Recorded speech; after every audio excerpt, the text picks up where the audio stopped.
అయ్యా ఏదో సమస్యలు ఉన్నాయని ప్రజలు వచ్చినారయ్యా. ఏంట్రా మీ సమస్యలు? అయ్యా మా ఇంటి బయట సెంటు వాసన వచ్చింది. నుండి తెప్పించినవరా సెంటు బాటలు? సెంటు బాటిల్ కాదయ్యా స్వామి, ఇంటి ముందర వాన పడి అంత గబ్బుగా పోయింది. ఆ కాలువలో వచ్చాని సర్పంచ్ వచ్చి నువ్వేమో నిమ్మలంగా కూర్చుండావు. ఏమన్నా సాయం చెయ్యా? అవునా, సరేలే నేను చూసుకుంటాలే. నీ సమస్య ఏందో చెప్పురా. అయ్యా మా వీధిలో కూడా కాలువలు బాగలేక పిల్లలకు జబ్బులు వస్తున్నాయా, అలాగే రోడ్లు కూడా బాగలేవయ్యా, కొంచెం బాగు చేయించాయా. సరే నేను చూసుకుంటాలే.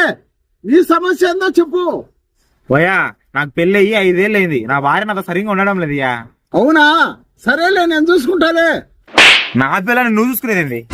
నేను అట్టిగా పోతలేను, నన్ను వడగట్టి పాడగట్టి, నన్ను పాడల్ల వండబెట్టి, నన్ను నలుగురు ఎత్తుకొని, నన్ను 10 మంది మొత్తుకుంటా, నన్ను కోటింటి గొత్తతోటి, నన్ను శాలింటి బట్టతోటి